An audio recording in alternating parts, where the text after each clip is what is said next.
Ayan, good morning po sa ating lahat. Magandang araw sa ating lahat. Pwede po bang anayahan namin kayong tumayo? Sino dito excited na siya magpuri sa Panginoon? Sumigaw ng malakas na Amen! Amen! Hallelujah, come on! Ngayong araw na to, pasalamatan natin ang Panginoon sa buhay, sa kalakasan, pagkakataon na purihin siya. Come on! Hey! Salamat o Diyos.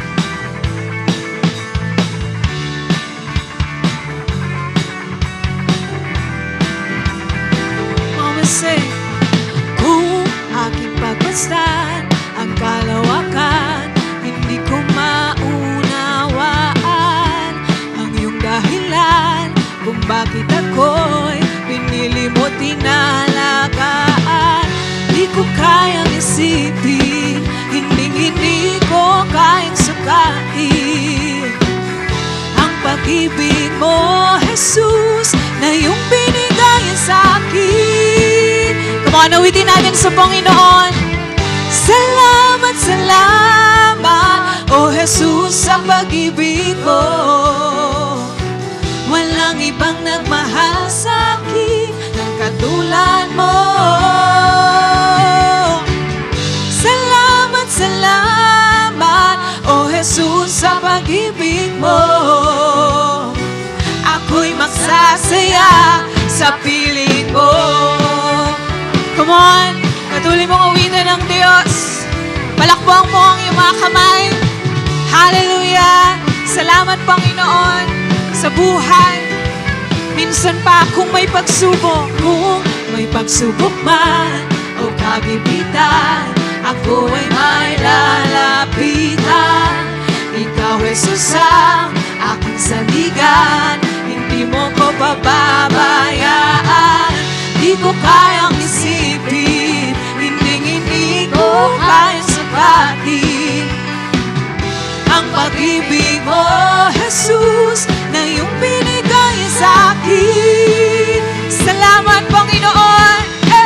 Salamat, salamat, O Jesus, sa pag-ibig mo.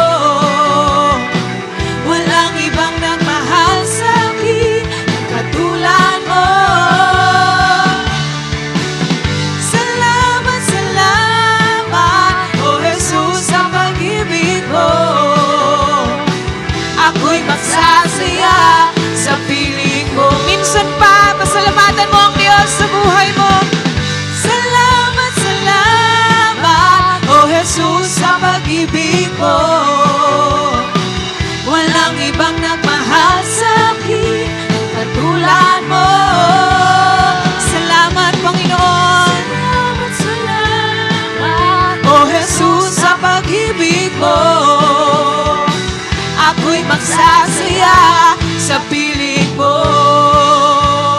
Buhay ko nang purihin ka, buhay ko nang sa'yo'y sumamba.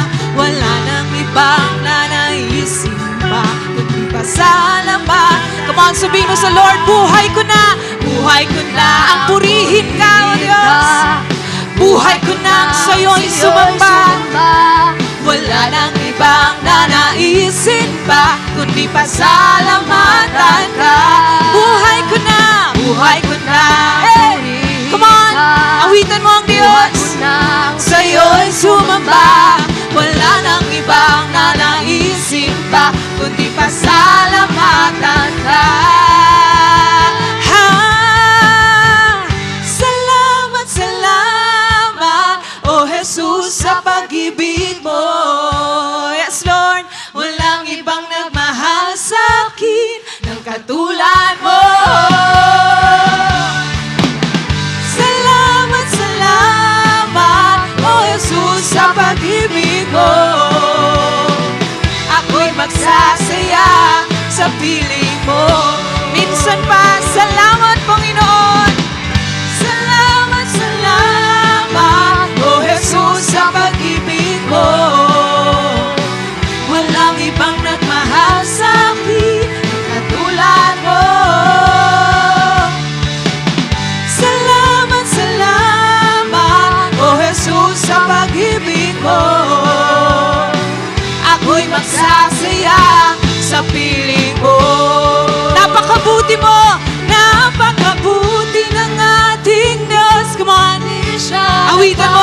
Sa oras na ito, napakabuti mo, Panginoon. Yes, Lord. Di ka nagkukulang sa amin. Itaas ang ngalan niya. Itaas ang ngalan niya. Lahat ng nilikha. Napakabuti nga ng ating Diyos. Minsan pa napakabuti mo. Buti ng ating Diyos. Di siya nagbabago. Napakabuti ng ating Diyos. Di siya nagkukulang. Itaas ang ngalan niya. Itaas ang ngalan niya. Lahat ng nilikha. Napakabuti nga ng ating Diyos. Ang nais ko'y magpasalamat. Ang nais ko'y magpasalamat. Come on, church! Sa ating Diyos. Ang nais ko'y magpuri. Puri. Itaas ang ngalan ni Jesus. Ang nais ko'y magpasalamat. Sa ating Diyos. Yes, Lord. Ang nais ko'y magpuri. Itaas ang ngalan ni Jesus. Napakabuti mo. Napakabuti ng ating Diyos. Di siya nagbabago. Yes, God. Napakabuti ng ating Diyos. Di siya nagkukulang. Itaas ang ngalan niya. Itaas ang ngalan niya. Lahat ng nilikha. Napakabuti nga ng ating Diyos. For the last time, sabihin mo, napakabuti. Yes, Lord, mabuti ka. Di siya nagbabago. Napakabuti ng ating Diyos. Di siya nagkukulang. Itaas ang ngalan. Taas ang ngalan niya. Lahat ng nilikha. Lahat ng nilikha. Napakabuti mo. Napakabuti nga ng ating Diyos. Napakabuti. Napakabuti nga ng ating Diyos. Napakabuti nga ng ating Diyos. Yes, Lord, mabuti ka palagi sa amin. Come on, palakpakan mo ang Diyos. Hallelujah. Hallelujah, church. Come on. Patuloy nating awitan ng Panginoon. As you close your eyes and feel His presence, God wants you to embrace His presence right now. Gusto ni Lord na magkaroon tayo ng spirit of gratitude in all we do and say. Kaya naman sa awiting ito, let's remember God's goodness kung paano Kanya inalis doon sa situation mo sa buhay mo noon. Come on, give all the adoration to Him and let's boast in His holy name. Give thanks for the strength He provides for you. Come on, be grateful for Him. Come on, pasalamatan mo siya ngayon.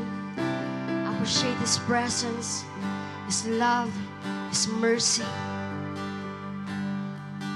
Come on, as I sing this song, declare it to God.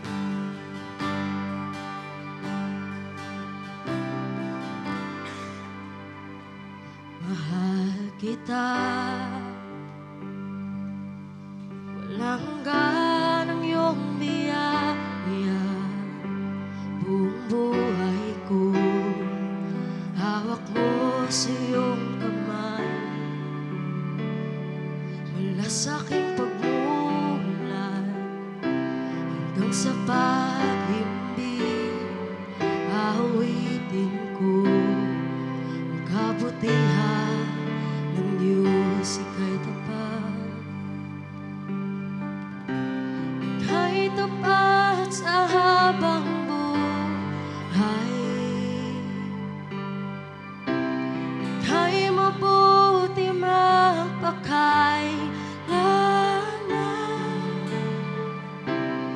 At ako'y nabubuhay, awitin ko ang kabutihan ng Diyos. Ibig mo ay siyang gabay sa kasakitan. Nariyan ka sa gitna ng kadiliman.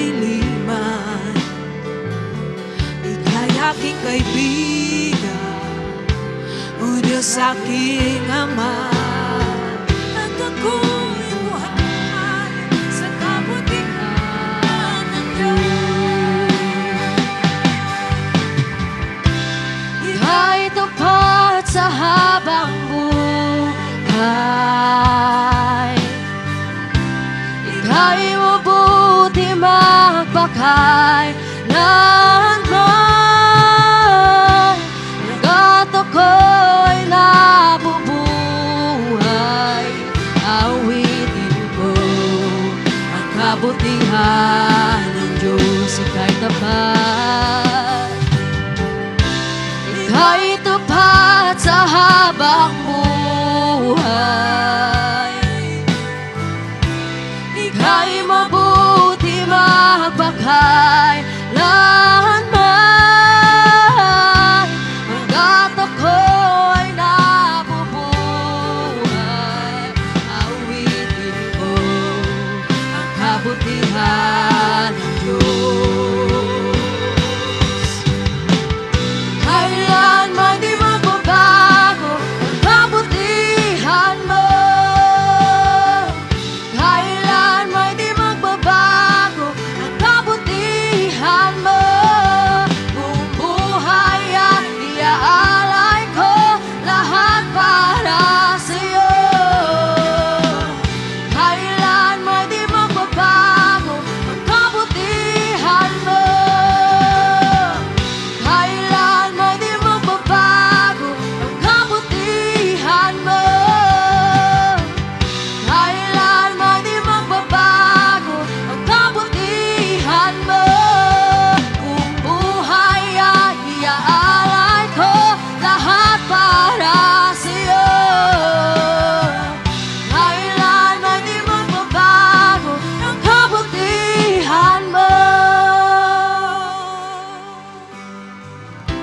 Ika'y tapat sa habang buhay. O ika'y tapat. Ika'y mabuti magpakay Kailanman hanggat ako'y nabubuhay. Come on, patuloy mo itong awitin ko. Ang kabutihan ng Diyos, ika'y tapat. Ika'y tapat sa habang buhay. Ika'y mabuti Ika'y mabuti magpakay lanman. Hanggat ako'y nabubuhay, awitin ko ang kabutihan ng Diyos.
i-praise mo ang pangalan ng Panginoon sa oras na ito.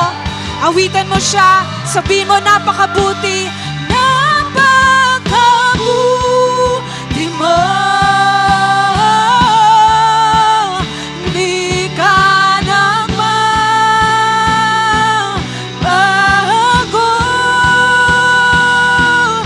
Noon, ngayon, kailan pa man sa buhay ko'y tapat. Napakabuti mo, aming Diyos Ama. Ang iyong nilikha'y luluwalhatiin ka. O Diyos, napakabuti mo. Di ka nagbabago.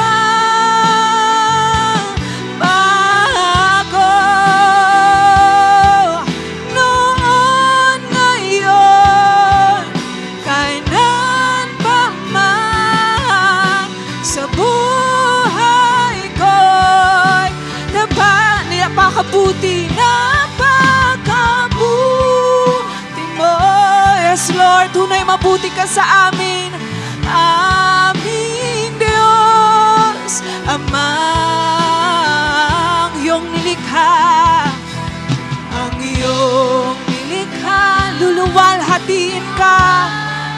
Yes, Lord, pinupuri ka namin. Oh, sinasamba, napakabuti mo. Di ka nagbabago.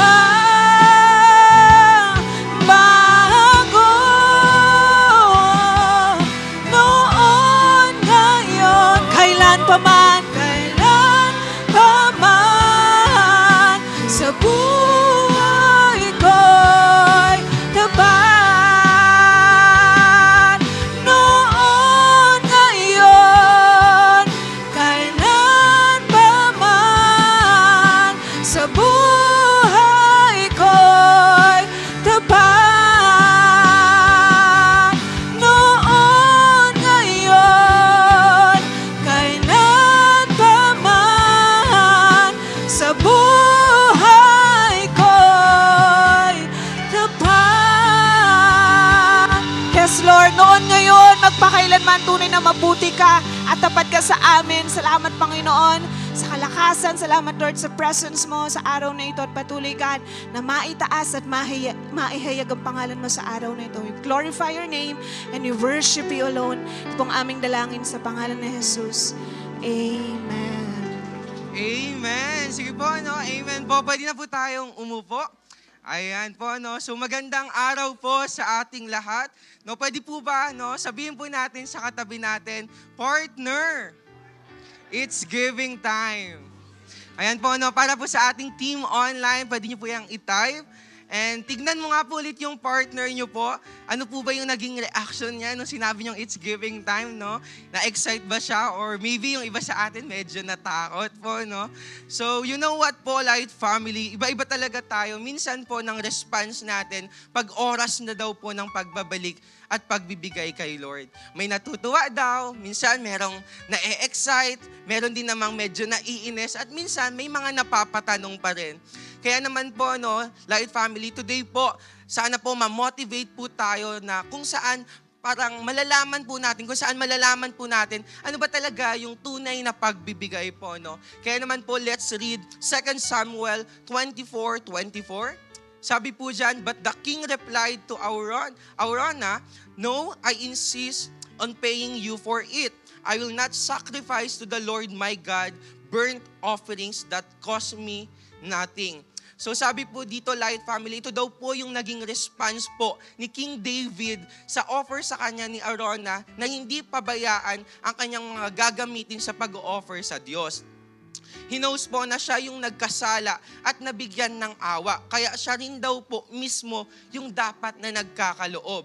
So ngayon po, pag-aralan po natin or let us see the true meaning of giving according to 2 Samuel 24:24. Sabi po dito, number 1, giving daw po ay intentional. Giving is intentional.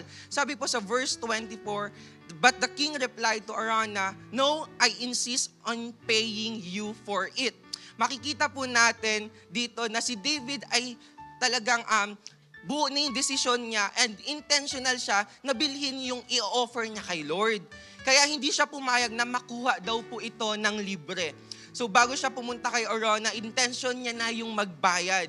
Kapatid, kapag naiintindihan daw po natin ito, na every Sunday at darating yung oras ng giving, hindi na daw po tayo maiinis or magtatanong, bakit po? Kasi daw po, ikaw daw po mismo, intention mo na yung pagpunta dito. Isa sa intention mo na yung pagbabalik. Nawa po maging ganito din po yung puso natin katulad ni King David, na hindi ka lang magsisimba dahil intention mong makarinig ng Word of God, pero maging intention din daw po natin yung pagbabalik every Sunday. Amen po ba? Amen po, no?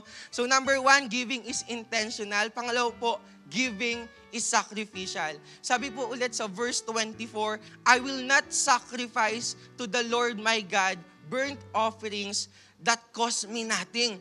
Masakit po talaga yung magbigay. Amen po ba? Amen. It will really cost us something daw po. May isip natin na dapat yung tithes and offering natin na para sana sa gastusin sa bahay, sa bills, sa tuition, pangbaon, sa gamot, at marami pang dahilan na reasonable naman po. Pero katulad po ni David, magkaroon din po sana tayo ng puso na naiintindihan po natin yung tunay na kahulugan ng pagbibigay. Ito po yung pagsasakripisyo na nagpapakita din po na may higit tayong pagtitiwala sa Diyos. Amen po ba? Amen po, no? And alam niyo po ba na after po gawin ni King David ito, ay pinatawad po siya ng Lord at sinagot yung kanyang panalangin. No, kapatid, Light Family, wag po tayong mangamba dahil ang pagbibigay pala natin ay pwedeng maging daan daw po ng kapatawaran at biyaya ng Diyos. That's why Light Family, Light Church, I encourage you all po na let's give intentionally po and sacrificially. Nawa po maging declaration po natin ito at ito na rin po yung title natin na sa pagbibigay, ako'y desidido po kahit masaktan. And to encourage you further po, I just want to share my testimony po nitong mga nakaraang linggo po. Kung gaano po talaga ka-amazing kumilos si Lord at kung paano niya po ipinakita yung blessing niya po kapag inuuna at naging faithful po sa Kanya. Last October 30 po, naganap po yung BSK 2023 po, naganap po yung election. But prior to that po, may buwan po na preparation, kasama po ng meetings namin, puyat, malalang brainstorming sa projects and platforms, and syempre mga gastusin din po. And starting October 19 po hanggang 28 po ng allotted campaign period po, talagang dito namin binuhas yung time namin, binigay po namin lahat. But God also reminded us po, or me po, na talagang unahin din po at talagang siya, sa Kanya pa rin po maging faithful. At ginusto ko po talaga na talagang ma-honor pa rin si Lord at hindi makalimutan po yung responsibility ko bilang disciple ng Diyos. And fast forward po, on October 30 po, naganap na nga po yung election. And by God's goodness po and faithfulness, grabe po, nanalo po ako bilang first SK counselor po sa aming barangay. At talagang masasabi ko po na si Lord po lahat ng iyon. And last Friday po, natapos na din po yung aming oath-taking. Talagang niready na po ng Lord para po talagang mag-serve pa po sa tao at sa kabataan. Kaya po, grabe po si Lord mag-bless po, Kaya naman po, let's give po sacrificially and intentionally po sa Panginoon natin. And kaya po, as we ready our tithes and offering po, and sa ating pagpapatuloy na pagbibigay sa ating faith promises, tatayo po tayo at tayo po yung mananalangin. Hallelujah. Lord, maraming salamat po sa araw na to, Lord God, na binigay niyo sa amin. Salamat, Lord, sa buhay, Panginoon, na patuloy niyong pinagkakaloob sa bawat anak mo, Panginoon. Lord, kalakip, Lord God, ng aming ibabalik at ibibigay, Panginoon, yung mga dalangin, Lord God, desires, Panginoon, ng bawat anak mo. Lord, kayo, Lord God, ang kumatagpo at umabot noon according to your will and time.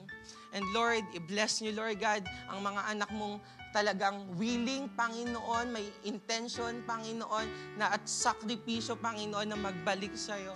Kaya naman, Panginoon, excited pa rin kami, Lord God, sa ituturo niyo sa amin ngayong araw. Maraming salamat, Lord. We love you, Lord. We worship you. We glorify your name. In Jesus' name, amen. Yes, Light Family, let's give po with a cheerful and generous heart.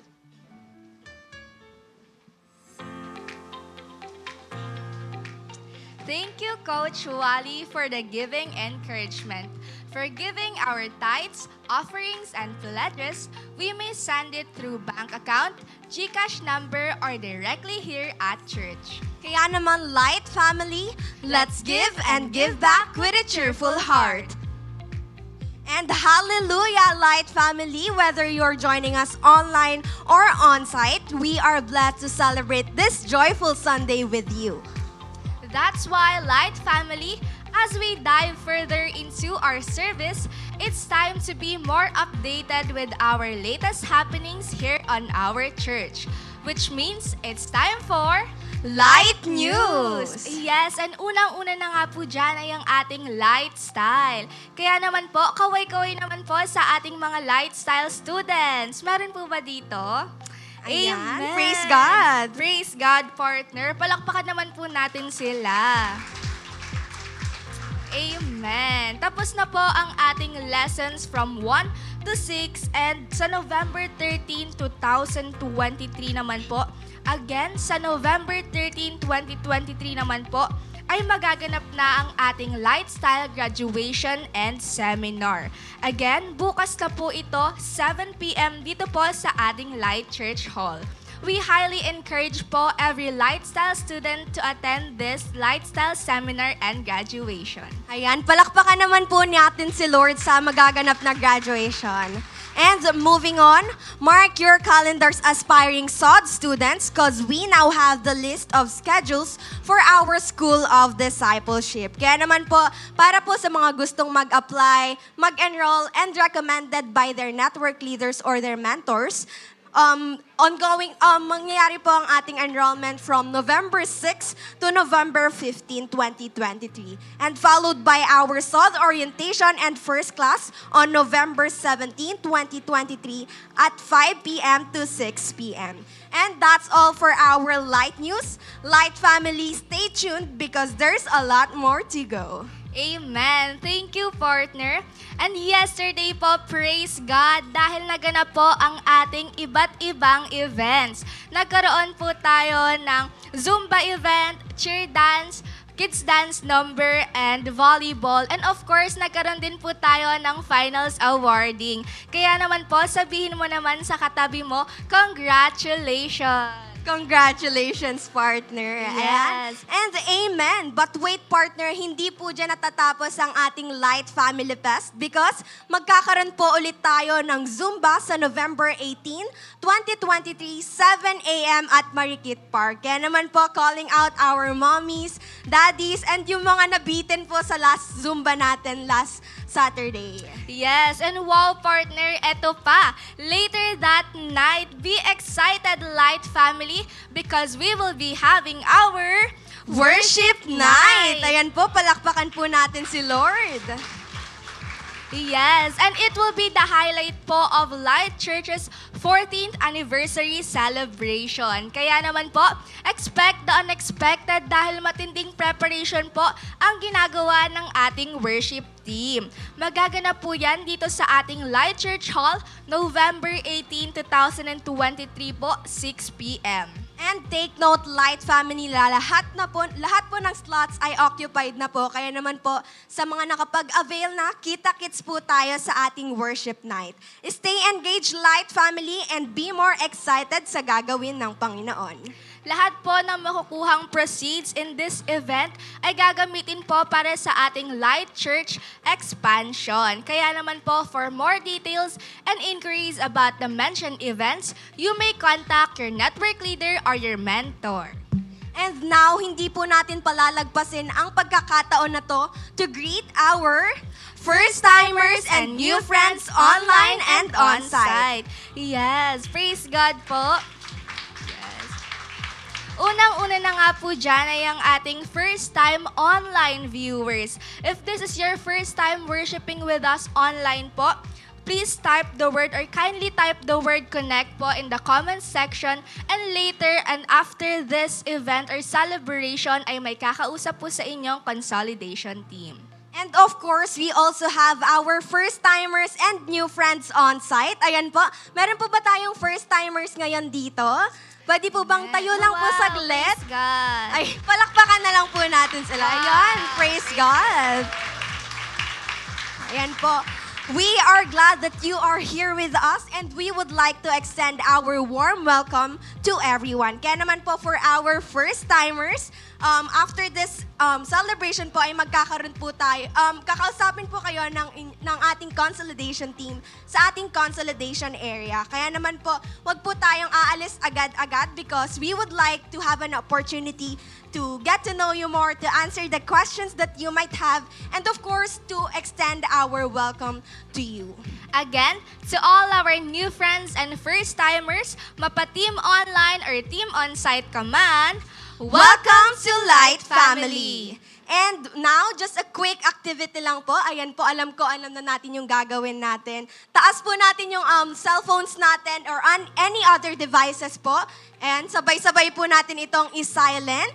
And ginagawa po natin ito to avoid distractions. And of course, makapag-focus po tayo sa Word of God today. check mo naman po yung katabi mo kung naka-silent na ang kanyang cellphone. Kaya naman po, for all na nag-silent na po, thank you so much. Naniniwala ako, partner, na maraming gagawin si Lord today. Amen? Yes, and with that, let's prepare our Bible, pens, and notebook para makapag-take note po tayo ng lessons and messages mamaya sa Word ni Lord. Are we excited? Amen! Excited na rin ako, Amen. partner. Yes, partner. And now, let us prepare our hearts and minds as we give our all-out attention because To deliver the Word of God, let us all welcome Pastora Dorothy Joyce Magbuhos. Ayan, hello po. Good morning po sa ating lahat. Ayan, magandang, blessed, ayan, magandang, or mapagpalang linggo po. Ang gaganda nyo kasi kaya puro ako maganda. Okay? So, mapagpalang linggo po sa ating lahat. Sige nga, pwede mo bang batiin yung katabi mo, sabihin mo sa kanya, bless akong nandito ka ngayon. Ayan, praise the Lord. Are we all excited po sa gagawin ng Diyos ngayong araw na to? Parang mahina po. Amen. Okay, so bago po tayo magsimula, kahapon po ay naganap na po ang ating pangalawang araw ng ating Family Fest. Ayan, taas po ang mga kamay na nandudun siya. Ayan, praise the Lord. Okay, so kahapon din po naganap na po ang ating awarding. Ayan, at talagang inawardan na po natin ang mga nag-champion. Ayan, unang-una na sa laro ng lahi. Ayan. Okay? May MVP pa po dyan sa laro ng lahi. Talaga namang ginalingan. And syempre po, may nag-champion din po sa ating basketball. Ayan, palabakan naman po natin sila. Although wala na po sila lahat dyan kahapon.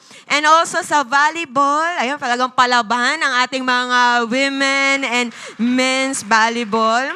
And syempre, hindi magpapahuli ang ating cheer dance. Ayan. Na talagang may pa-costume pa sila dyan. Okay, so, ayan, sige nga po palapakan ulit natin si Lord. Amen. Talagang nag-effort po tong mga taong ito. And I believe yung katabi mo, sa susunod po, no, sasali na din siya. Sabi mo sa katabi mo, partner, sali na.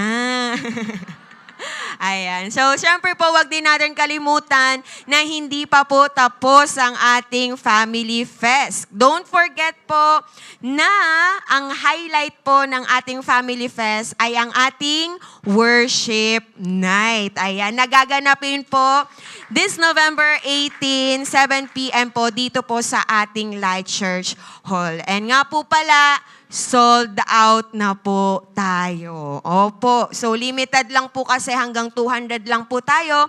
And praise God, sold out na po tayo. So, sa mga nakapag-secure na po ng kanilang mga slots, ayan, don't be late po. Sabi mo sa katabi mo, huwag kang malilate. Okay, and also po, paalala lang po, no cell phones allowed.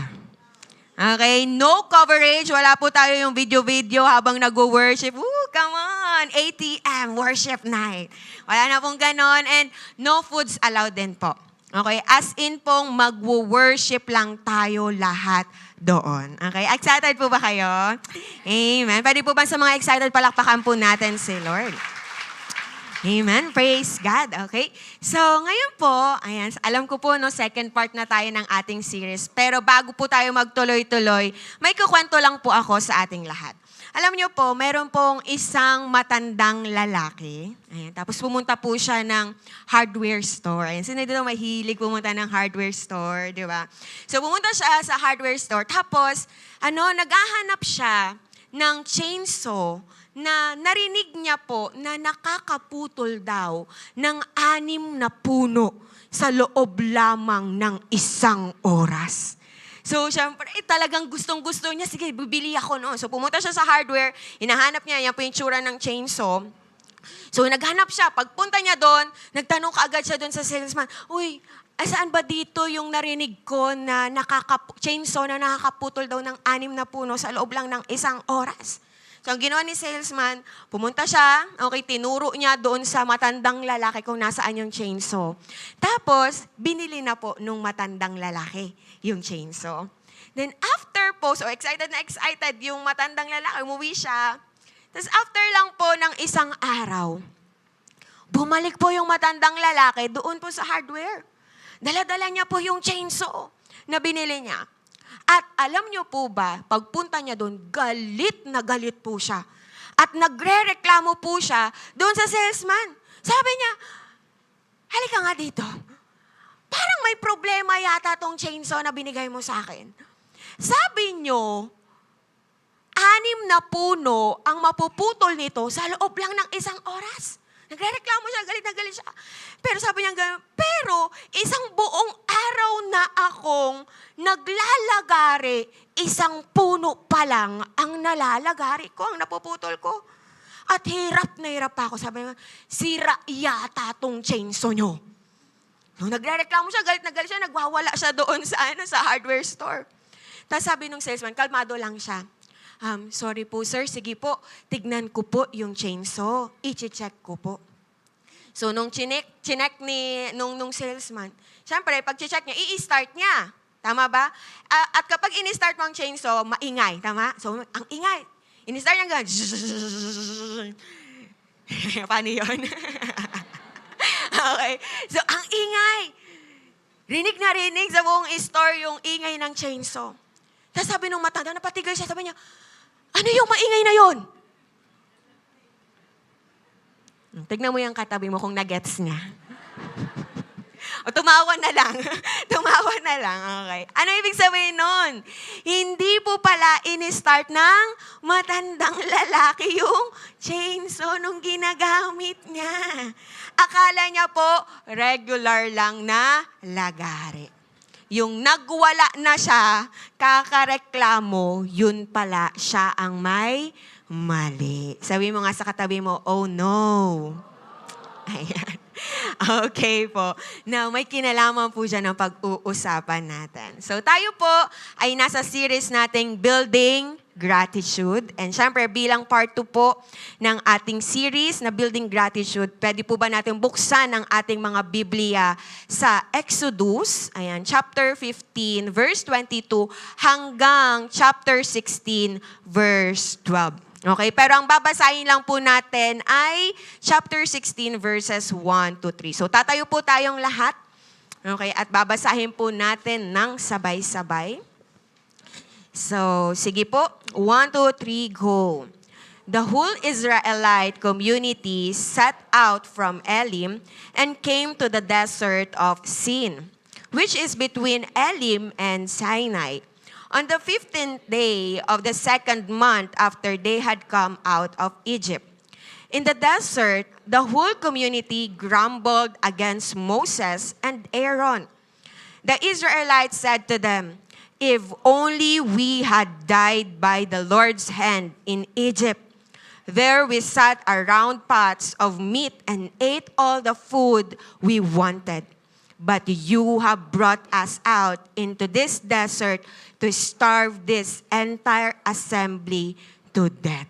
Amen. Ang Diyos pa mapagpala sa kanyang salita. Let's close our eyes and let's pray. Hallelujah. Heavenly Father, salamat, Panginoon, sa mga oras na ito sa buhay, sa grasya mo sa aming lahat. And thank you, God, nagkasama-sama ulit kami bilang isang spiritual family. Lord, salamat dahil makakarinig muli kami ng mga salita mong magbabago ng aming mga puso, magbabago ng aming mga buhay. And God, excited kami kasi alam namin, Panginoon, na although marami na kaming natutunan sa mga nakaraan, na mga binabasa amin sa mga Sunday services, but we believe, oh God, marami ka pang ituturo ngayong araw na to. So we welcome you. We welcome your presence. We welcome, God, itong mga katuruan na ito sa buhay namin. Lord, hindi kami magre-resist. Alisin niyo po anumang mga resistance, Panginoon, sa amin. Alisin niyo po anumang mga pride na meron kami or kayabangan na meron kami. And even, God, kung may mga maririnig kami ngayon na maybe alam na namin, Lord, I pray na mauhaw pa rin kami, makinig pa rin kami sa iyong mga salita. Ang dalangin ko din sa pangalan ni Jesus, ikaw po ang sumama sa bawat isa sa amin. Give us the wisdom, the understanding. Kumilos ka sa buhay po ng bawat isa. Holy Spirit, we invite your presence. We respect you, Holy Spirit, sa buhay po namin. Gamitin mo lamang po ako bilang iyong tagapagsalita sa iyong mga anak. We love you, God, and we praise your name. We are claiming victory sa mga oras na ito. In Jesus' name we pray. Amen. Amen. Sige po, makakaupo na po tayong lahat.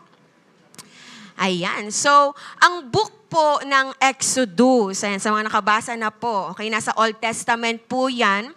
So, ang book po ng Exodus ay patungkol po sa pag-rescue po ng Diyos sa mga Israelita upang makaalis po at makalaya mula sa pagkakaalipin sa Egypt, okay, or sa Ehipto. At sa binasa po natin kanina, actually, yan na po yung time na nakaalis na po sila ng Egypt, okay? And makikita po natin all throughout ng Exodus hanggang Numbers, Deuteronomy, napakaganda po ng plano ng Diyos para sa Israelites. God wasn't only rescuing His people, He was ushering them toward a glorious land of promise. Ibig sabihin, ang plano niya ay hindi lang sila makaalis sa Ehipto. Ang plano niya, dalhin sila sa promised land. Kaso po, may isang malaking problema ang Israel. Sabi mo sa katabi mo, may problema. Okay, ang problema po ay hindi yung Pharaoh sa Egypt. Ang problema po ay hindi yung massive or yung napakaraming armies ng Egyptians. At hindi din po ang Canaanite forces na kakaharapin po nila sa Promised Land. Pero ang problema po ay ang kanilang mga grumbling hearts. Can you say grumbling? Now, in Oxford Dictionary po, ano po bang ibig sabihin ng grumbling? It means the action or fact of complaining in a bad-tempered way. Sa Tagalog, ito po ay pagrereklamo sa masamang kaparaanan. Okay? Nagrereklamo. And in Hebrew po, doon po sa nabasa natin kanina, ang grumble po doon is loon. Can you say loon? Which means to murmur or to complain.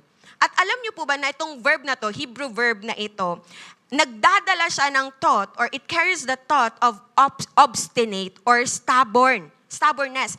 Ibig sabihin po, pag nag-grumble ang isang tao, nagpapakita ito ng katigasan ng ulo.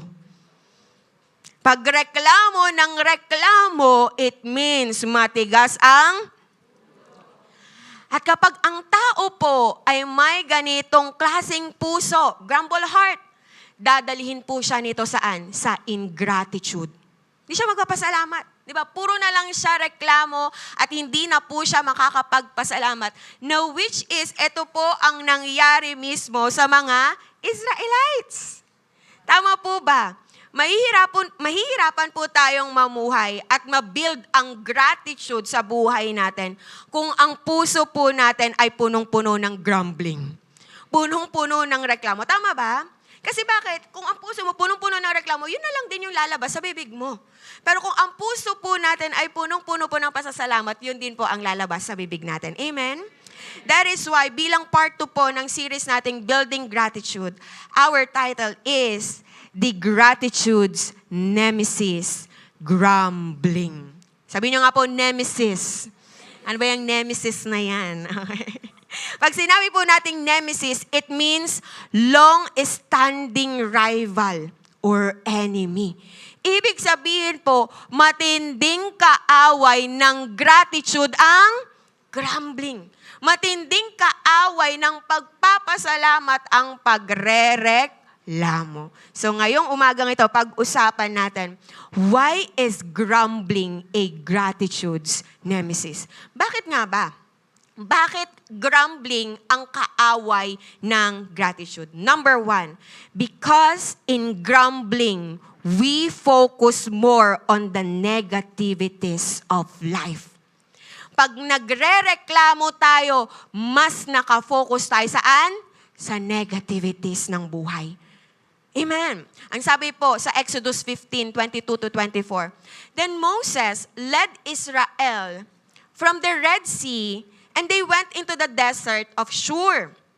For 3 days, they traveled in the desert without finding water. When they came to Mara, they could not drink its water because it was bitter. That is why the place is called Mara. So the people grumbled against Moses, saying, What are we to drink? So mula po sa Red Sea, okay, naglakbay daw po sila papunta sa disyerto ng Shur. Okay? At meron po silang problema. Ang problema nila, sa 3 araw po na paglalakbay nila sa disyerto, not counting po yung paglalakbay nila mula sa paglabas nila sa Egypt, ha? This is after nung Red Sea. Okay? So yung naglalakbay na sila, 3 araw na daw po silang naglalakbay sa disyerto, wala pa po silang nakikitang tubig na maiinom. At nung dumating po sila sa Mara, eto na. Ang sabi, may nakita silang tubig. So siguro nakita nila yung tubig, excited sila, yes, makakainom na tayo. Pero nung tinikman na nila, ano daw? Mapait. Bitter. Wag mo na tignan yung katabi mo. Hindi siya yun, okay? So mapait yung tubig. So hindi nila mainom. So siguro, ang taas na expectation nila, kaso nung natikman nila, tama? Mapait. So, nung naramdaman nila, they were afraid and they were what? Frustrated. At nag-conclude sila na, ano nang iinumin namin? Parang, wala na kaming maiinom. Kasi mapait yung tubig sa Mara. At dun na po sila nagsimulang magreklamo. Kanino? Kay Moses. Sabi nila, ano nang iinumin namin, Moses? Ang Israelites, isipin nyo ha, 3 araw, nung hindi naman sila nagpo-focus sa problema, hindi naman sila nagreklamo. Pero after nung nakakita, siguro nga dahil may expectation sila, nung nakita na nila yung tubig, tapos iba yung expectation nila sa nangyari, mapait yung tubig, dun na sila nagreklamo. Nung na-focus sa problema, nung na-focus sa mapait na tubig ng Mara, dun na sila nagreklamo. Kapatid, in just 3 days, not 3 weeks, not 3 months, kumbaga po, nagsisimula pa lang sila. Sa paglalakbay nila, sa haba ng lakbayin nila. 3 days. At sa unang problema pa lang or crisis na hinarap nila, nagreklamo na kaagad na sila. How much more sa mga susunod pa? Now, anong ginawa ni Moses? In verse 25, Moses cried out to God. Umiyak si Moses kay Lord. At humingi po siya ng tulong. Tapos may nakita siya, pinakita sa kanya ng Lord yung putol na kahoy. Tapos binato niya yon doon sa tubig ng Mara. At nawala po ang pait ng tubig ng Mara. So nakainom sila. Can you say, wow? Bakit? Despite ng pagiging reklamador nila, God made a way para makainom sila. Sino pong naniniwala? Alam ni Lord ang kailangan ng Israelites. At hindi niya sila dinala sa disyerto para pabayaan at para mamatay sa uhaw. Sabi nga if God brings you to it, He will bring you through it. Hindi kanya pababayaan. Kung dinala kanya dyan, hindi kanya pababayaan. At alam niyo po ba, masasabi kong testing lang ito sa kanila, sa Israelites. Testing lang to, bakit? Tanungin niyo po ako, bakit? Yung bitter Mara, or yung bitter water sa Mara, testing lang yon sa kanila. Pero lumabas na ang tunay na puso nila. Paano ko pong nasabing testing lang? Bakit? Dahil sa kasunod po na pupuntahan nila, which is ang Elim. Can you say Elim? Ang sabi sa verse 27, basahin natin, sabi, then they came to Elim. This is after Mara, one day lang. Isang araw lang ng paglalakbay, makakarating na sila sa Elim. Then they came to Elim where there were what? Ilan po? Not one, not dalawa, not tatlo, 12 springs. And 70 palm trees. O diba dinagdagan pa ng Lord? Hindi lang uhaw, pero pati yung init. Binigyan sila ng shade ng Lord. May mga puno silang what? Mapagsisilungan ilan? 70. And they camped there near the water. Gusto ko pong ipakita sa inyo ang map from Mara to Elim.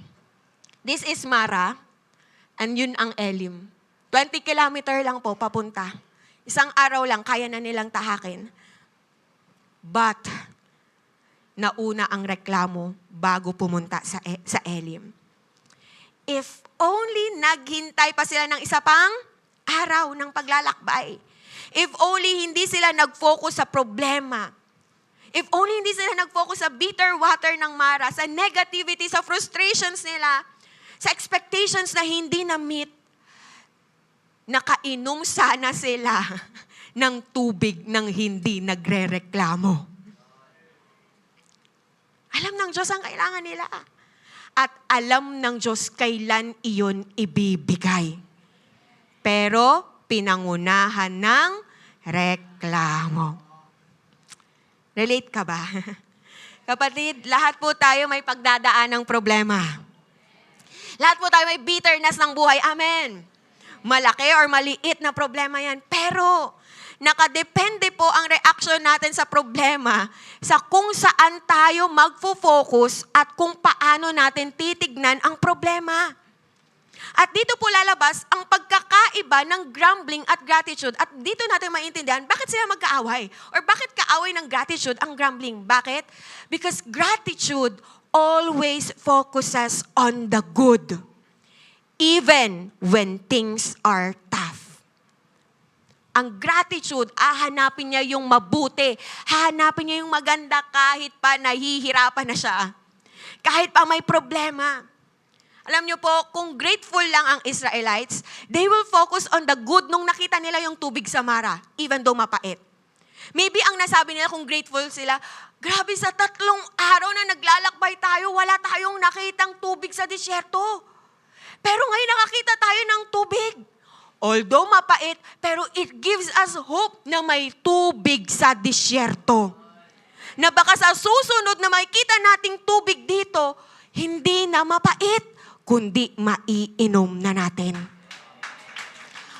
Kung naging what? Grateful lang sana sila. Kapatid, ang grateful na tao, nakikita niya lagi yung good sa pangit na pinagdadaanan niya. That is why makakapagpasalamat pa din siya. While grumbling, ang pagrereklamo, it always sees the downside of everything. Laging pangit yung nakikita. Laging negative yung nakikita. Yung parang katapusan na ng lahat. Yung parang wala nang pag-asa. Ganun yung grumbler. Ayan, grumbler. Okay? Ang grumbling po, nakafocus yan saan? Sa bitterness. Sa frustrations. Sa kung ano yung hindi niya makuha. Nakafocus yan saan? Sa kung ano yung wala siya. Kaya hindi niya makita yung mga meron, siya hindi niya mapagpasalamat yun. Bakit? Yung wala siya, yung lagi niyang nakikita. Kapatid, paano nga naman po tayo makakapagpasalamat kung ang focus natin ay kapangitan ng problema? Paano po tayo makakapagpasalamat kung puro negativities or yung negatives or worries ng buhay ang tinitignan natin? Paano po tayo makakapagpasalamat kung ang lagi nating focus ay yung wala sa atin? Light family, bubulagin po tayo ng pagrereklamo. Grumbling blinds us from seeing the good in our lives. Bubulagin nito tayo sa kung ano yung meron tayo, sa kung ano yung mabuti, sa kung ano yung maganda. Kaya mahihirapan po tayong magpasalamat. At yan po ang unang dahilan. Bakit enemy ng gratitude ang grumbling? Naiintindihan po ba natin? Natututo po ba tayo? Next, number 2. Why is grumbling a gratitude's nemesis? Number 2, because in grumbling, we forget what God has done. Nakakalimutan natin kung ano ang ginawa ng Lord. Nakakalimutan natin ang kabutihan ng Diyos. This time po, so, nagstay sila sa Elim. Pagpunta nila sa Elim, nag-enjoy sila sa tubig, di ba? At nag-enjoy sila sa lilim ng palm trees.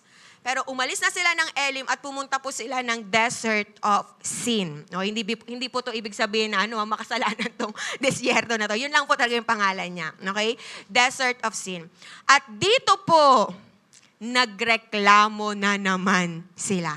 At mas malala. Bakit? Exodus 16:2. Ang sabi, in the desert, the whole community grumbled against Moses and Aaron. Nakita niyo po yung progress? Yung una nilang grumble, ang sabi, the people. Maybe may mga tao, but not all, nag-grumble. Okay? The people grumbled. But here, ang sabi na the whole community grumbled. Ano ibig pong sabihin nito? Grumbling tends to spread. Nakakahawa po ang pagrereklamo. Naranasan niyo na po ba yun? Sa isang grupo, isang tao lang ang magreklamo. Lahat na ng reklamo maglalabasan. Lahat na ng tao magrereklamo. This is true. At ganun po ang nangyari dito. Nasimulang magreklamo, nasundan at mas madami pang nagreklamo. At mas lumala, bakit kanina kay Moses lang sila against? Karang si Moses lang yung inaatake nila. Ngayon si Moses na at si Aaron. At anong sabi nila? Exodus 16:3. The Israelites said to them, if only, sabi nyo nga, if only we had died by the Lord's hand in Egypt. Wow. Sabi na, kung sana namatay na lang kami, pinatay na lang kami ni Lord sa Egypt. There we sat around pots of meat and ate all the food we wanted, but you have brought us out into this desert to starve this entire assembly to death. Ang reklamo nila, mas okay pang pinatay na lang daw sila ni Lord sa Ehipto, at least namatay silang busog. Kesa mamatay sila sa disyerto na gutom. Diba? Tingnan mo yung katabi, yung pagpagkain talaga, lumalabos ang mga reklamo sa buhay. Diba? Para sa pagkain. Grabe. Nakalimutan nila kung anong ginawa ng Diyos para maligtas sila mula sa pagkakaalipin nila at pagpapahirap sa kanila ng Ehipto. Kapatid, listen to this. The same people na nakasaksi kung paano sila ni-rescue ng Lord. The same people na nakasaksi ng 10 plagues, yung mga himala. The same people na nakasaksi ng paghati ng Red Sea is the same people na nagrereklamo dahil lamang sa pagkain. The point is, kung kaya silang iligtas ng Lord sa Egyptians, kung kaya ng Diyos gumawa ng matinding himala, ay mas lalong kaya niyang mag-provide sa kanila ng pagkain. Mukhang nakalimutan ng mga Israelites ang ginawang himala ng Diyos para iligtas sila. At alam niyo po, ang nakakalungkot pa is that hindi lang po nila nalimutan ang ginawa ng Diyos, but they also twisted the past para ma-support ang kanilang complaining or grumbling. Tinwist nila ang past para lang ma-supportan yung grumbling nila. Paano ko nasabi? Parang ganito. Parang sa alaala nila, ang ganda-ganda ng experience nila sa Egypt. Just because of sa pagkain. sa meat, di ba? Sa mga karne at tinapay na nakakain nila. Parang sa isipan nila, ang ganda-ganda ng nangyari sa kanila sa Ehipto. Pero hello, nakalimutan nila kung paano sila pinahirapan, inape, binugbog, inalipin ng mga Egyptians. But they make it sound as if things were great back then. Nakalimutan nila na sila mismo, umiyak sila kay Lord. Alam niyo po ba yon? Umiyak sila kay Lord dahil sa pang-aalipin sa kanila ng Egyptians. Paano ko nasabi? Exodus 2:23b. Ang sabi, ang bayang Israel ay dumaing dahil sa pagkakaalipin at sila'y humingi ng tulong. Sila mismo. Ano ibig sabihin nun? Pag humingi ka ng tulong, ibig sabihin, hirap na hirap ka na. So yun yung naranasan nila sa Egypt, pero nakalimutan lahat nila yon dahil sa karne at tinapay na kinakain nila doon. Nakakadurog ng puso. Bakit? Sabi mo sa tabi mo, nakakadurog ng puso. Bakit? Bakit? Kasi naalala nila ang karne at tinapay na kinakain nila sa Ehipto. Pero hindi nila naalala ang ginawang kaligtasan para sa kanila ng Diyos. Nakakadurog. Alam mo yung parang may ginawa ka na simpleng, or may ginawa kang matinding bagay, o yung tao sa'yo na matinding bagay, pero nakalimutan mong lahat ng yun dahil lang sa pagkain na binigay niya sa'yo. Parang ganon. Nakalimutan nila yung maganda at matinding ginawa ng Diyos sa kanila. Pero naalala nila yung karne at tinapay na binigay sa kanila ng Egypt. Yung dapat na ang response nila ay nagpupuri at nagpapasalamat sa Diyos. Kasi narinig yung daing nila at nakalaya sila sa pang-aalipin ng Egyptians. Pero ang response nila, reklamo. Dahil saan? Pagkain. Kinalimutan ng kaligtasan nila, major na problema, at nagreklamo sa minor na problema. Huwag mo na tignan yan, katabi mo. Kung tinulungan sila ng Lord sa major nilang problema, how much more sa minor na problema? But all they did is grumble. Kapatid, forgetting God's deliverance and provision sa kanila leads them to grumbling. They had forget all the beautiful things that God had done for them. Alam niyo po, ang grumbling, ang deadly disease na resulta ng spiritual amnesia. Pag ikaw nakalimutan mo na ang mga ginawa ng Lord sa'yo, pag ikaw nakalimutan mo na ang kaligtasan na binigay sa'yo ng Diyos, pag ikaw nakalimutan mo na ang goodness ng Lord, kapatid, mag-i-start na tayong magreklamo. Amen. Bakit? Kasi po, ang madalas na nagrereklamo sa buhay ay ang mga taong nakalimot kung paanong kumilos ang Diyos sa buhay nila dati. Kung gaano kabuti, ka-gracious, kamakapangyarihan ang Diyos. Are you here? Na kung paanong ang Diyos ay kumilos at tinulungan tayo sa dati nating pinagdaanan. Tama po ba? Ganon din siya kikilos sa mga pinagdadaanan natin ngayon. Sinamahan niya tayo dati, sasamahan niya din tayo ngayon. Tutulungan niya tayo ngayon. At alam niyo po, kapag may ganito tayong mindset, yung may pagtitiwala tayo kay Lord, ililid po tayo nun sa gratitude, hindi sa pagrereklamo. Amen. Amen. And lastly po, number 3, why is grumbling a gratitude's nemesis? Number 3, because in grumbling, we fall into going against God. Sa pagrereklamo mo, o pagrereklamo natin, hindi tayo sa tao. Hindi tao ang inaaway natin. Pero sino? Si Lord.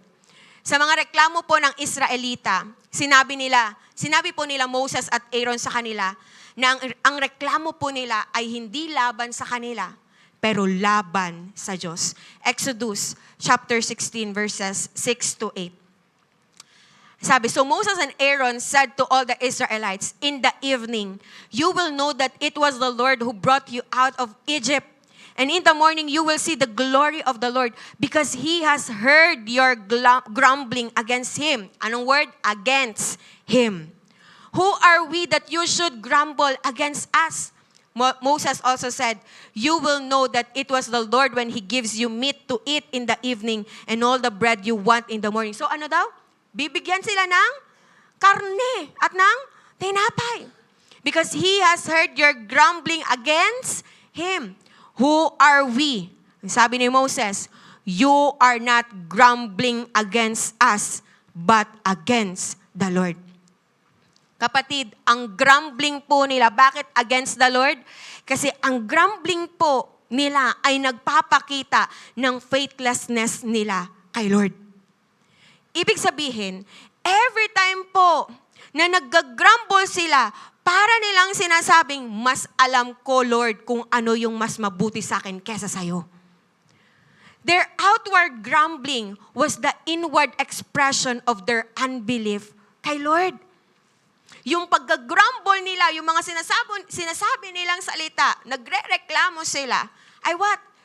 Inward expression yun. Pagpapakita yun na hindi sila nagtitiwala sa Diyos. Na hindi nila gusto ang sovereign plan ng Diyos sa kanila. That is why they grumble against God, hindi kay Moses at kay Aaron. Yung akala nila sa tao or sa leader sila nag-grumble, no. They are grumbling against God. Now, listen to this. The Jews had no reason to question God's faithfulness and goodness. Tama po ba? Wala silang dahilan para tanungin yan. But they did. Bakit? Because their eyes were focused on self rather on God. Imbis magpasalamat sa lahat ng ginawa ng Diyos sa kanila, mas pinairal nila yung mga unbelief, yung mga doubt, yung mga pagre-reklamo nila. And whenever they encountered a problem, ito maliit or malaking problema, anong laging inuuwian nila? Reklamo. And ito lang po ay nagpapakita ng kanilang inability to trust God for the future. Tama po ba? Every time na nag-grumble tayo, nagpapakita yun na hindi tayo nagtitiwala kay Lord. Lalong-lalo na yung kapag pakiramdam natin, wala nang pag-asa yung buhay ko, ganito na lang buhay ko, wala nang mangyayari sa buhay ko. Every time we grumble, every time na nagre-reklamo tayo, nagpapakita lang yon na hindi tayo nagtitiwala sa magandang plano ng Diyos sa atin sa hinaharap. And God was not pleased with that. Alam ng Diyos na ang root ng grumbling ng Israelites ay ang hindi nila pagtitiwala sa Kanya. Ay ang hindi nila pagsasubmit sa Kanya. That is why it is against God. Na kapatid, kung akala po natin simple lang ang pagrereklamo, minsan kasi diba, sanay na tayo, init naman. Diba? Ay, nakakapagod naman. Diba yung lahat na yata ng pangungusap natin, diba lagi na lang may reklamo. Lalo na kapag may discomfort tayong nararamdaman or uncomfortable tayo sa mga nangyayari sa buhay natin, parang ang daming reklamong lumalabas sa bibig natin. But every time we grumble, I wanna tell you, we grumble against God. Hindi po simple lang ang pagrereklamo. God hates it. And God takes grumbling seriously. Now, maging powerful reminder po sa atin na grumbling is not merely directed sa tao, sa leadership, pero nagre-reflect ito ng kawalan ng tiwala at gratitude natin sa Diyos. Ang grumbling po ay may epekto sa relasyon natin sa Diyos. At nire-reveal po nito ang posture natin towards sa provisions and faithfulness ni God. When we grumble, we sinned against God. Yes po, nagkakasala tayo kay Lord. Kasi dinedeclare ng bibig natin ang distrust at ang hindi natin pag-submit sa kalooban ng Diyos sa buhay natin. My point is, knowing na in control siya sa lahat ng mga nangyayari sa buhay natin, knowing na may purpose siya sa lahat, na inalaw niya ang mga nangyayari sa buhay natin, tapos nagrereklamo tayo, para nating sinasabi kay Lord na, hindi good enough ang plano niya sa buhay natin. Kaya nga kapag puno tayo ng reklamo, it only means, ito lang po yan, it only means puno tayo ng distrust kay Lord. At dahil dito, hindi po talaga tayo magiging grateful. Kasi only ang mga taong nagtitiwala kay Lord at sa plano niya ang mananatili pa ding grateful sa Kanya. Amen. Sige, palakpakan mo si Lord. Do you take grumbling seriously? Kasi si Lord, oo. Grumbling po ay hindi lang basta complaint, pero it is an open rebellion and distrust sa Diyos. That is why, kalaban siya ng gratitude. Bakit? Sa gratitude, napiplease si Lord. Sa grumbling, hindi napiplease si Lord. Sa gratitude, hindi siya against God. Amen. Pero sa grumbling, it is against God. So are you getting the point? May natututunan po ba tayo? So ito po ang tatlong dahilan why is grumbling a gratitude? Nemesis, ano po yung una? In grumbling, we focus more on the negativities of life. Puro negative ang nakikita, puro pangit ang nakikita. Kaya ang resulta, reklamo. What else? In grumbling, we forget what God has done. Nakakalimutan natin yung ginawa ng Lord, yung ginawa niyang kabutihan, yung pagtulong, pagsama, pagprotekta niya sa atin. Kung paano siya nag-provide sa atin. Nakalimutan natin lahat ng yon. Kaya nung dumating sa problema ng buhay, dahil nakalimutan yon, nag-grumble, nagreklamo. At pangatlo, in grumbling, we fall into going against God. Akala mo, simple lang ang reklamo, but no, it is against the Lord. At alam niyo po ba, kapag tinuloy-tuloy natin ang journey ng Israelites sa wilderness, sa disyerto, naglakbay sila, hindi po nawala ang pagrereklamo nila. As in, kung mababasa niyo po, parang ikaw na lang mismo magsasawa, buti na lang gracious si Lord.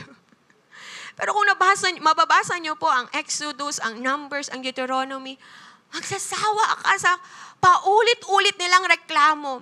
Tuloy-tuloy hanggang sa malapit na silang pumasok sa Promised Land, nagre-reklamo pa din sila. After ng lahat ng ginawa ng Diyos sa kanila, punong-puno sila ng reklamo, ng grumble. At anong sinabi ng Lord sa kanila? Sabi ng Lord, how long will these people despise me? Ilang taon sinamahan ko sila. Ilang taon nag-provide ako ng pagkain. Di ba yung manna and quail sa kanila? Nagpadala ako ng mga kailangan nila. How long will these people despise me? Kasi paulit-ulit silang nagre-reklamo. So every time they grumble, they are despising God. And alam nyo ba, bilang consequence ng grumbling generation na to, hindi po sila nakapasok sa Promised Land. Only yung mga anak nila ang nakapasok. But the older generation, hindi po sila nakapasok sa Promised Land. Ang sabi sa Deuteronomy 1:35, no one from this evil generation shall see the good land I swore to give your ancestors. This grumbling generation, this evil generation, God had heard enough grumbling sa kanila. Anong point? Kapatid, huwag na natin paabutin. Nakaka-grumble natin, kakareklamo natin, ay maranasan natin ang consequence nito. Matuto na tayo sa mga Israelites. Huwag natin gayahin ang ginawa ng Israelites. That is why bilang application, at dito po ako magtatapos. Number 1, they activate grumbling. Hindi ka lang sa Facebook nagde-deactivate. Sa social media nagde-deactivate. Sa mga kaibigan mo nagde-deactivate. Deactivate yourself from grumbling. Kailan po ba tayo madalas nagrereklamo? Di ba sa panahon na nahihirapan po tayo? Sa panahon na may problema? Sa panahon na nakakaranas tayo ng discomfort or disappointments? Sa panahon ng frustrations, sa panahon na hindi nangyayari ang mga expectations natin, dun po tayo madalas nagre-reklamo. So sa mga panahon na yon, dun natin mas i-guard ang bibig natin sa pagre-reklamo. Kapatid, hindi na po natin made-deactivate ang mga problema sa buhay. Tama ba? Hindi po natin made-deactivate ang mga pagsubok sa buhay, situations natin sa buhay. Hindi natin made-deactivate, nangyayari yan. Pero pwede mong ma-deactivate ang paggagrumble. Life, of course, can be hard. Mahirap po talaga ang buhay. But, it gets even harder when we are complaining. When we are grumbling. Tanong, nasusolusyonan po ba ang problema kaka-complain natin? Di ba mas lalong bumibigat? Hindi po napapagaan ng reklamo ang mga pinagdadaanan natin. Pero mas lalong pinapabigat nito ang problema natin. Mas mahihirapan po tayo kapag grumble, reklamo ng reklamo tayo. Paano ko po nasabi? Gusto niyo po ng patunay? Alam niyo po ba sa studies have shown na may negative effect sa health natin ang pagga-grumbling. Yes, ang pagko-complain, kala mo wala lang, kala mo nagre-release ka lang ng emotions mo. Diba? Lagi-lagi mo yung ginagawa. Pero may epekto siya, negative effect sa katawan natin. Ano itong mga to? What are the negative effects ng grumbling? Una, it makes you more likely to think negatively. The more you complain, the more you likely think negative thoughts later on. Negative thinking ends up breeding more negative thinking. Ibig sabihin, nanganganak siya. Yung negative thoughts mo, manganganak yan. Simulan mo mag-complain, the more mo makikita ang mga negativity sa buhay natin. Tapos dun ka na mas lalong mag-grumble.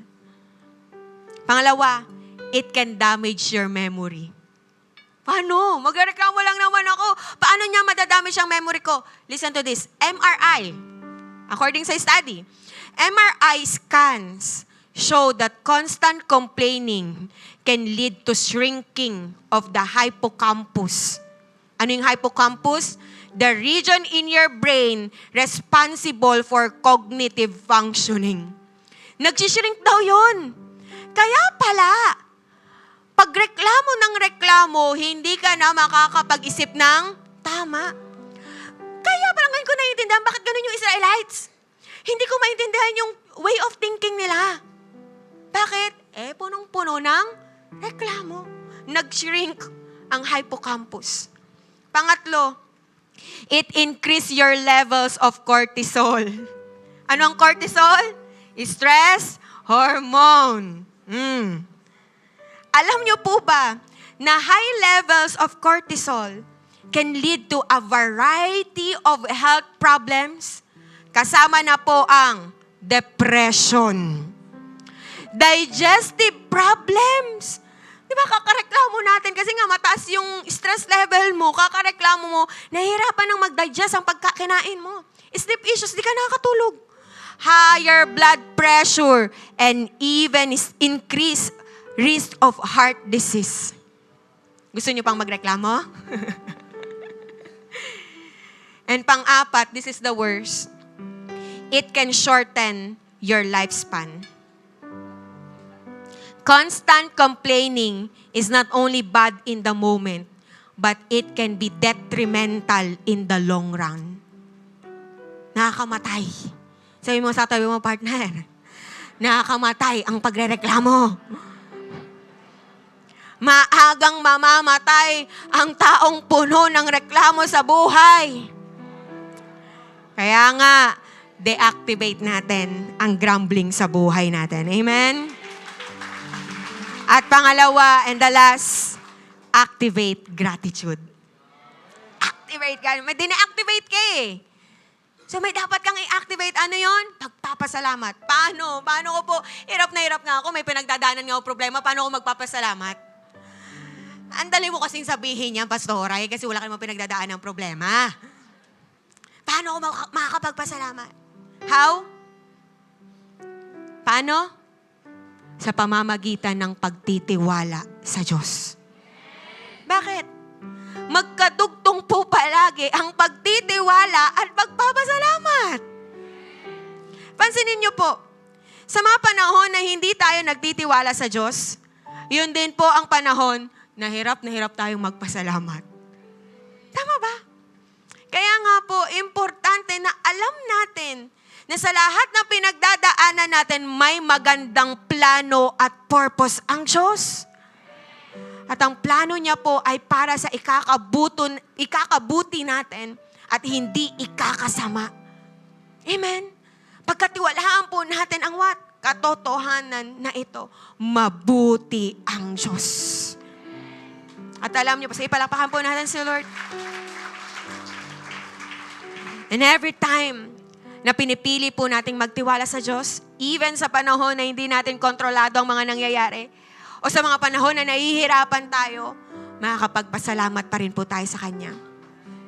Bakit? Ang mga taong nagtitiwala, sila po yung nakakakita ng goodness ni Lord.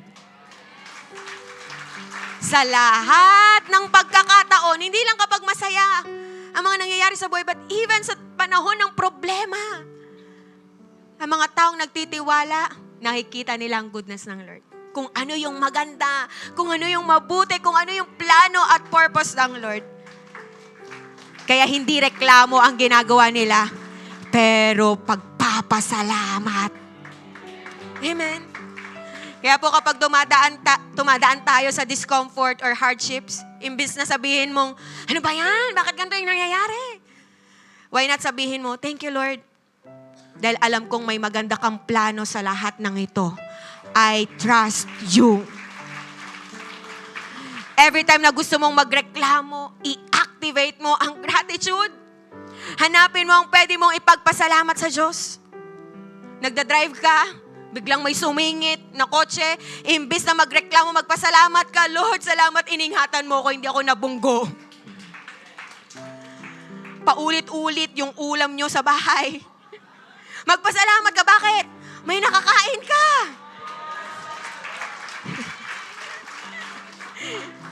Wala kang bagong damit. Magpasalamat ka, bakit? Kasi may matatawag kang sayo. Wala ka lang bago, pero may damit ka pa rin na sayo. Walang bono sa December. Magpasalamat ka kasi may trabaho ka.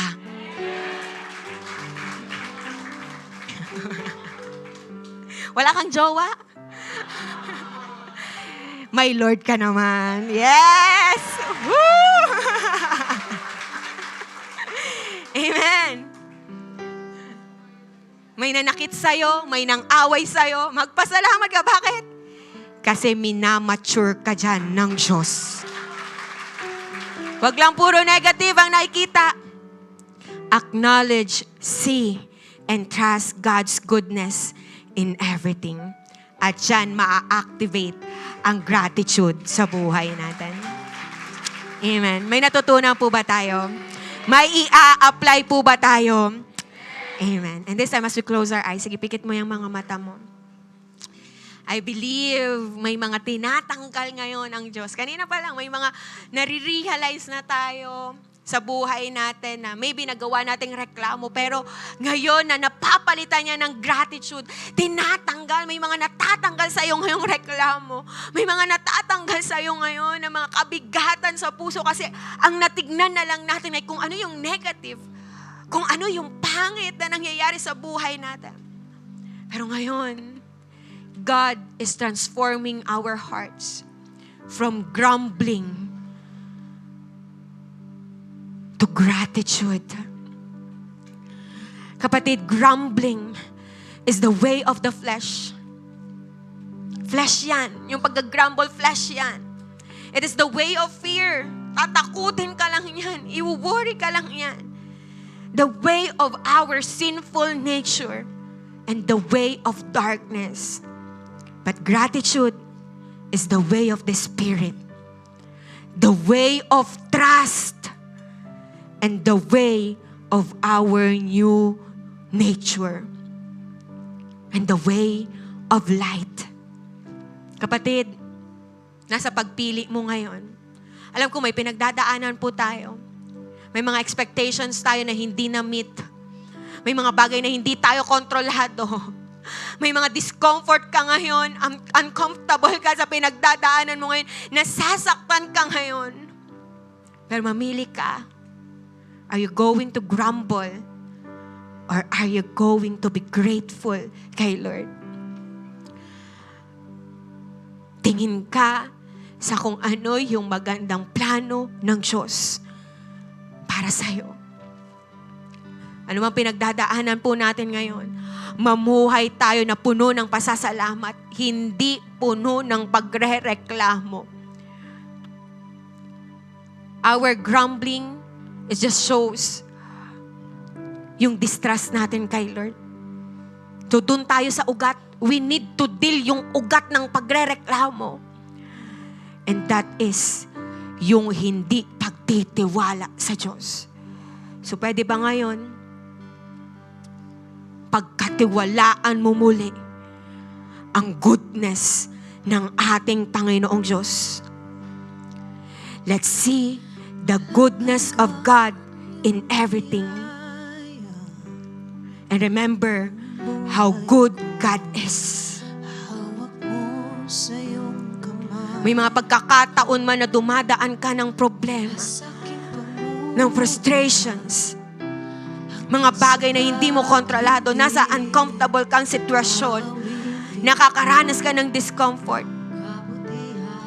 Alalahanin mo, pagkatiwalaan mo ngayon ang kabutihan ng Diyos.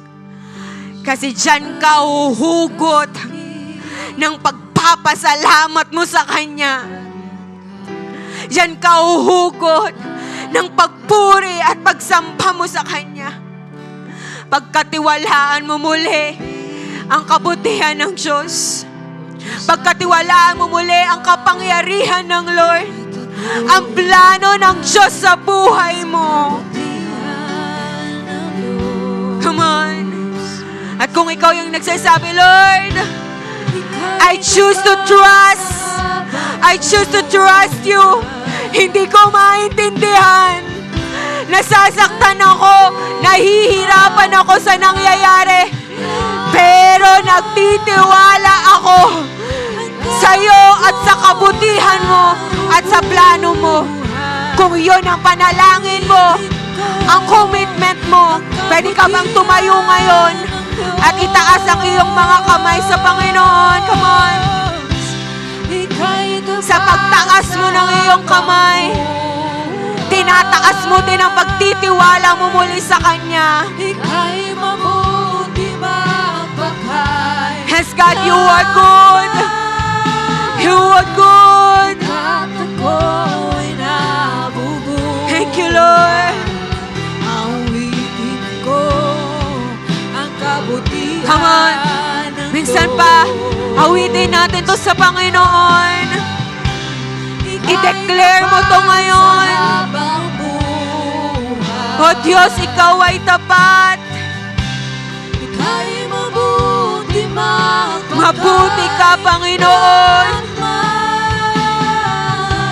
Hanggang ako'y nabubuhay. Awitin ko ang kabutihan ng Diyos. Kapatid, kung paano ka sinamahan ng Diyos noon, Kailan may di magbabago. sasamahan ka din niya ngayon. Kung paano ka tinulungan ng Diyos noon, tutulungan ka din ng Diyos ngayon. Hindi nagbabago ang Diyos natin. Ilalagay ko lahat para sa'yo. Kailan may di magbabago ang kabutihan mo. Kailan may di magbabago ang kabutihan mo. Kailan may di magbabago ang kabutihan mo. Buhay at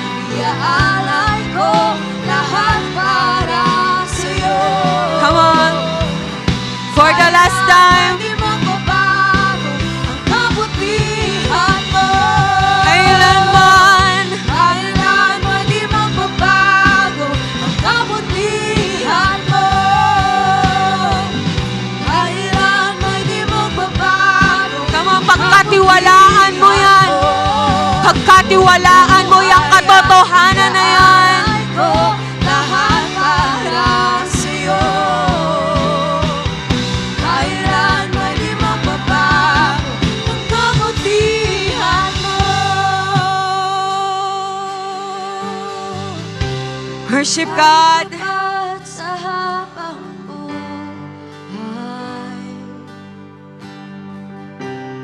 ika'y mabuti magpakailanman. Ang kato ko'y nabubuhay, awitin ko ang kabutihan ng Diyos. Awitin ko ang kabutihan. Minsan pa, aawitin ko ang kabutihan ng Diyos. Awitin ko ang kabutihan ng Diyos. Ask God. Mabuti ka, O Diyos. Sa lahat ng pagkakataon, sa lahat ng oras, sa anumang sitwasyon ng buhay namin, mabuti ka, O Diyos. At pinagkakatiwalaan po namin ang kabutihan mo na yon. Pinagkakatiwalaan ka po namin sa anumang nangyayari sa buhay namin. Salamat, Panginoon.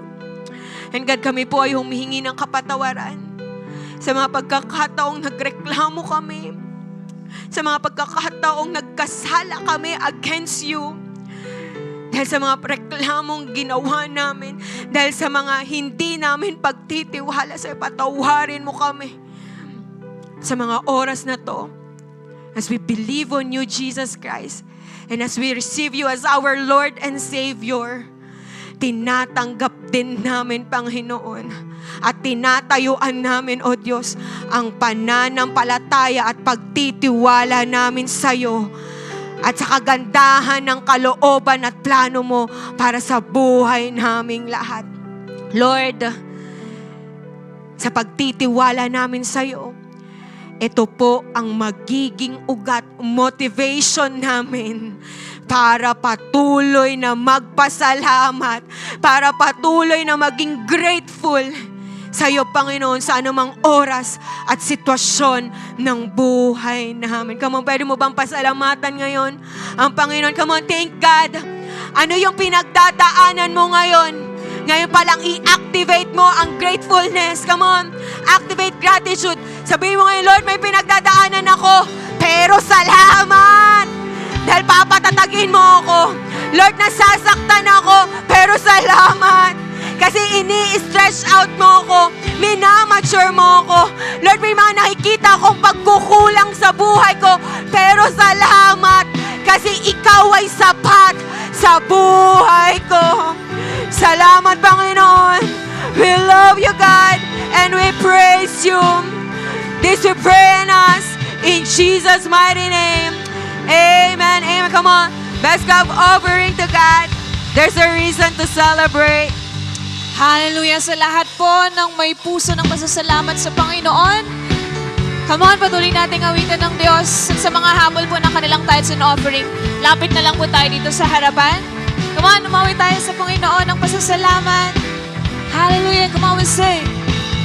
Kung aking pagmasdan ang kalawakan, hindi ko maunawaan ang iyong dahilan kung bakit ako'y pinili mo tinalagaan. Di ko kayang isipin, hindi ko kayang sukatin ang pag-ibig mo, Jesus, na iyong binigay sa akin. Come on, sabay-sabay po tayo. Hey! Salamat, salamat, oh Jesus, sa pag-ibig mo. Walang ibang nagmahal sa akin ang katulad mo. Salamat, salamat, salamat, oh Jesus, sa pag-ibig mo. Ako'y magsasaya sa piling mo. Minsan pa, salamat, salamat, Panginoon.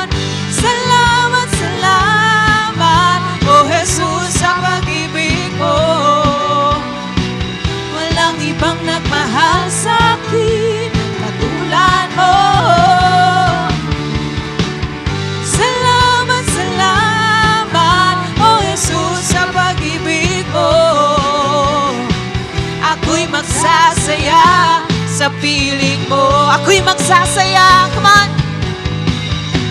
Ako'y magsasaya sa piling mo.